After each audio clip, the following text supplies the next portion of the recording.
Most people assume diabetes only shows up on a blood test. You sit in the waiting room, the results come back, and that's the moment everything changes. I get it. That's what I thought for a long time too, and honestly, it's what most of my patients believed before they sat down in my office. My name is Dr. Adrian Volker. I've been practicing medicine for over 20 years, and here's what I keep seeing, week after week. Your body starts sending you messages about high blood sugar long before any lab ever would, and the very first place it speaks up, your feet. I'm making this video because I've watched too many people walk into my office, or worse, into an emergency room, carrying warning signs they'd been living with for months, sometimes years, without ever knowing what those signs meant. Today, I want to change that for you. Last month, I had a patient come in for a routine checkup. 67 years old, retired, felt perfectly fine. Before we even touched his blood work, I asked him about his feet. He shrugged and said, "They've been a little numb for a while. I figured that's just what getting older feels like." He had 4 of the 9 signs I'm about to show you. His fasting blood sugar came back at 214. He had been diabetic for over 2 years and had no idea. So let me show you exactly what I showed him. Sign number 1, tingling or numbness. My foot just falls asleep. Almost every patient has experienced this, and almost every patient has explained it away. Dr. Volker, I was sitting with my legs crossed. Sure, that happens to all of us occasionally, but when I ask, is this happening regularly, without any obvious reason? And the answer is yes, we need to talk. Recurring numbness or tingling in the feet, what we call peripheral neuropathy, is one of the earliest signs that blood sugar has been elevated for some time. Excess sugar in your bloodstream slowly attacks the protective coating around your nerves. Think of your nerves like electrical wires. That coating is what lets signals travel cleanly from your brain to your foot. High blood sugar is like an acid quietly eating through that coating. The wire still works for a while, but the signals start getting fuzzy. That fuzziness, that's the tingling. The American Diabetes Association estimates that peripheral neuropathy affects nearly half of all people with diabetes. It almost always starts in the feet. And right now, millions of people are experiencing this and writing it off as nothing. My recommendation, a 20 to 30 minute walk every day. Not a jog, just a walk. Movement keeps blood flowing to your feet and protects those nerve endings. And start cutting added sugar today, not next month, today. Sign number 2, burning feet at night. I thought it was just fatigue. This one hits hardest when you're alone at night, trying to sleep with nothing to distract you from it. Patients describe their feet feeling like they're on fire. They blame a long day on their feet, or the summer heat, or just getting older. And sometimes that's all it is. But when the burning is consistent, especially at night when you're lying still, I pay close attention. Here's what's actually happening. The nerves in your feet, damaged by excess sugar, start sending incorrect signals to your brain. Your brain receives a heat message even though nothing hot is touching your foot. It's like a fire alarm with a faulty sensor. The building isn't on fire, but the alarm is screaming anyway because something inside it is broken. Research published in Diabetes Care found that burning foot pain is one of the first symptoms reported by patients who are later diagnosed with type 2 diabetes, often appearing 1 to 3 years before any formal diagnosis. 2 habits that help. Drink at least 8 glasses of water a day. Hydration helps your kidneys clear excess glucose. And add more fiber to your meals. Vegetables, legumes, oats. Fiber slows how quickly sugar enters your bloodstream, which gives those damaged nerves a chance to recover. Sign number 3, a small wound that won't heal. I was going to give it another week. This is where things stop being uncomfortable and start becoming genuinely dangerous. I can't tell you how many times a patient has come into my office and said, "I had a little blister from my shoe about 3 weeks ago. It still hasn't closed up." They waited. They assumed it would sort itself out. Most small wounds do heal on their own, but not when blood sugar is elevated. High blood sugar causes the tiny blood vessels throughout your body, including the ones in your feet, to narrow and stiffen. That means oxygen, white blood cells, and the nutrients that repair tissue can't reach the wound efficiently. Picture trying to water a garden through a hose with a serious kink in it. But the water exists, it just can't get where it needs to go. Your body has everything it needs to heal that wound. It just can't deliver it. An open wound that won't close is an infection waiting to happen. The CDC reports that diabetic foot ulcers are the leading cause of non-traumatic lower limb amputations in the United States. Over 100,000 per year. Almost all of them started as a small wound that was ignored. Tonight, after your shower, sit down and look carefully at both feet, between every toe, your heels. If you see any cut, blister, or broken skin, clean it, apply antiseptic, and cover it. If it hasn't improved in 48 hours, call your doctor. Not next week, 48 hours. Sign number 4, skin discoloration around the ankles. I always had dark skin there. This one is hiding in plain sight. Got patients notice their ankles look darker or more reddish, and they chalk it up to sun damage or just how their skin has always looked. That might be true, but there's a specific pattern of discoloration I look for when assessing blood sugar risk. When circulation is compromised, the lower legs and feet don't receive enough fresh, oxygenated blood. The skin changes color, darkening, a deep red, sometimes even a bluish tint around the ankles. In some patients, the skin also becomes thinner and more fragile, a sign that the tissue isn't being properly nourished. Think of your blood as a delivery truck. Your feet are at the end of the longest delivery route in your body, further from your heart than anywhere else. When the roads narrow from blood vessel damage, the deliveries stop arriving on time. The skin, starved of oxygen, changes color. It's a distress signal you can actually see. A study in the Journal of the American Academy of Dermatology found that these skin changes are detectable on average 18 months before a formal diabetes diagnosis. Simple daily habit: 5 minutes of ankle circles, toe raises, and calf stretches every morning. Even that small amount of movement gets blood flowing into your feet. If exercise is difficult, elevating your feet slightly while you sit can make a real difference. Sign number 5, cracked heels that never get better. I just have dry skin. This one surprises people the most because it looks so harmless. Dr. Volker, my heels crack every winter. I've always just used more moisturizer. I hear that constantly. And yes, dry, cracked heels are extremely common. But when your heels are cracking badly in the middle of summer, or when no moisturizer seems to help no matter how much you use, that's a different situation entirely. Diabetes affects the autonomic nerves, the ones that control functions you never have to consciously think about, like regulating moisture and sweat in your skin. When those nerves are damaged, the sweat glands in your feet stop working properly. Your feet lose moisture from the inside out. No amount of lotion fixes the root cause. Think of your skin like a wall that needs to stay sealed. When those nerves are damaged, the mortar between the bricks starts crumbling. Cracks appear, and those cracks aren't just cosmetic. They're open doors for bacteria and infection. In a foot with poor circulation, that infection can escalate quickly.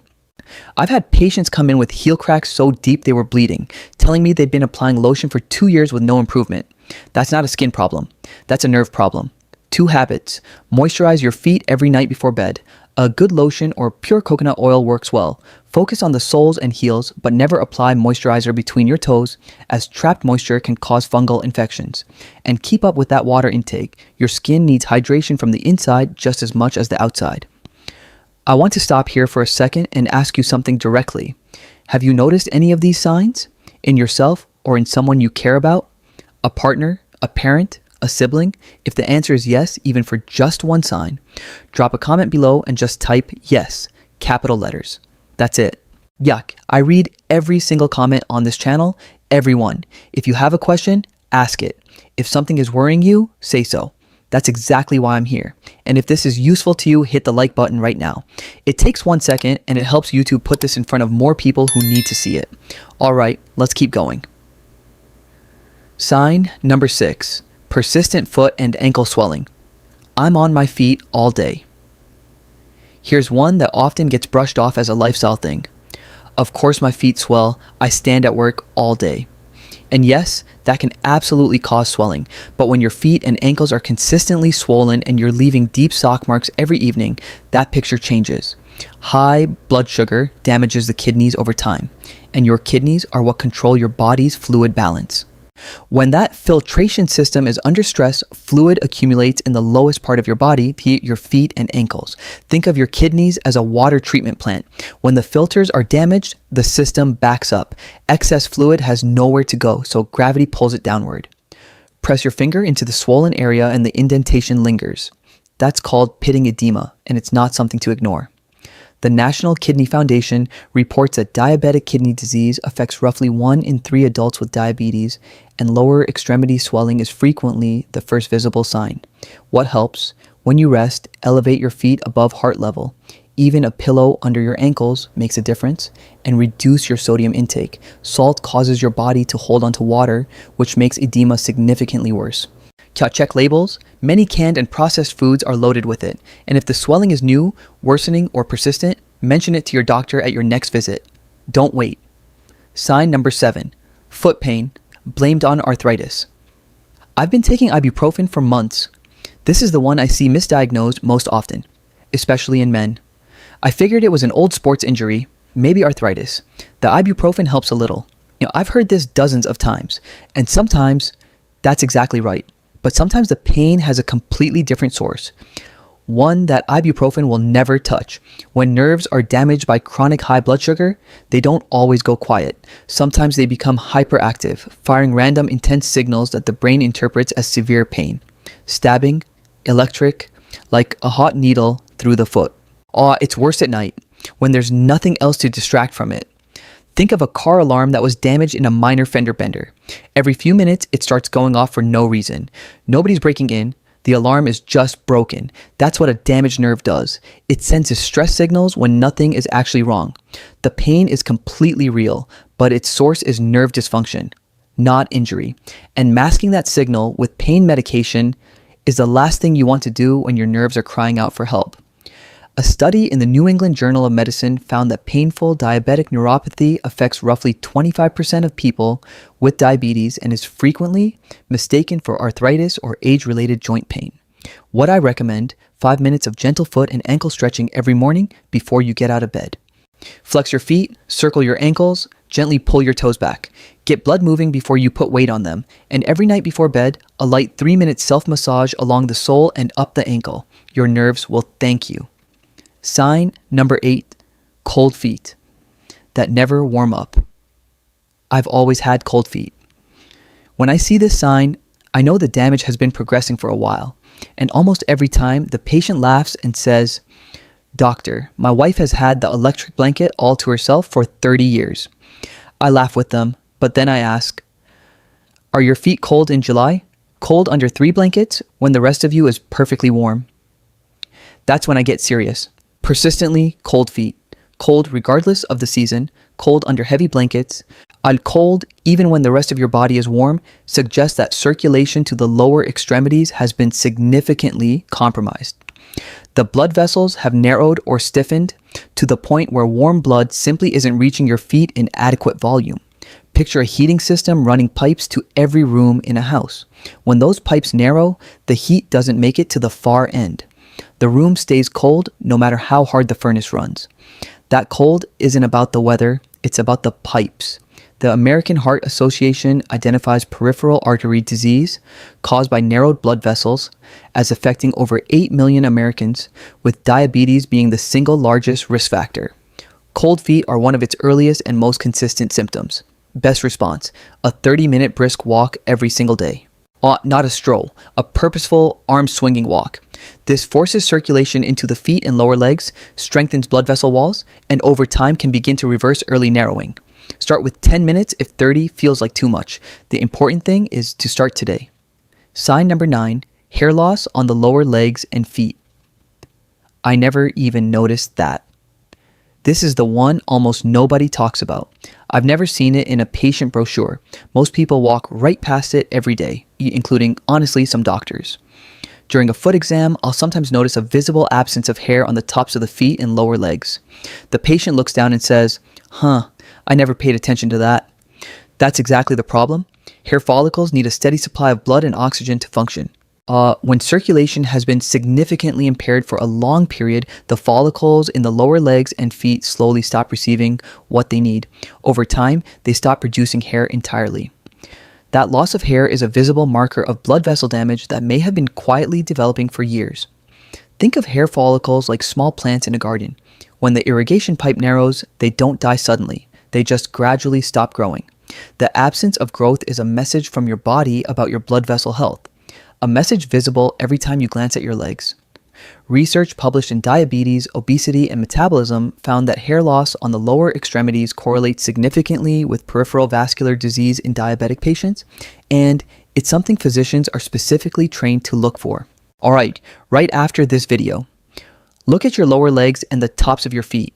If the hair is significantly thinner than the rest of your leg or absent entirely, schedule a blood glucose test this week, not this month, this week. It runs about $12 at any certified lab and is covered by Medicare for most of you. $12 can change the entire direction of your health.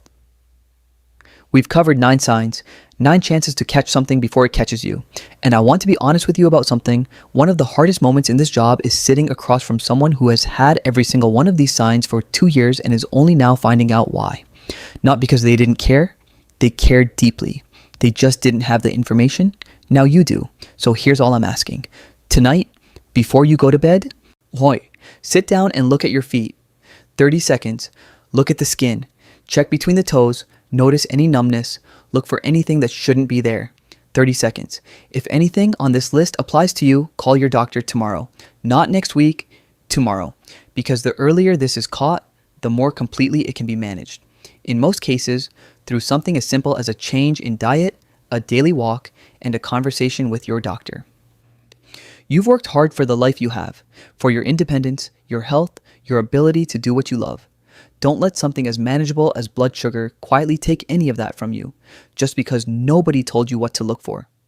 Now you know. If this was helpful, share it on Facebook right now. Tag someone you care about, a family member, a friend, a neighbor.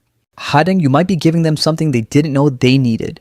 And if you want more conversations like this one, I post a new video every week. Topics that matter for your health after 60. The things I talk about with my patients that rarely make it outside a doctor's office. Subscribe and bring someone you love along with you. I'm Dr. Adrian Volker. Stay aware, stay proactive, and please, take care of those feet. I'll see you next week.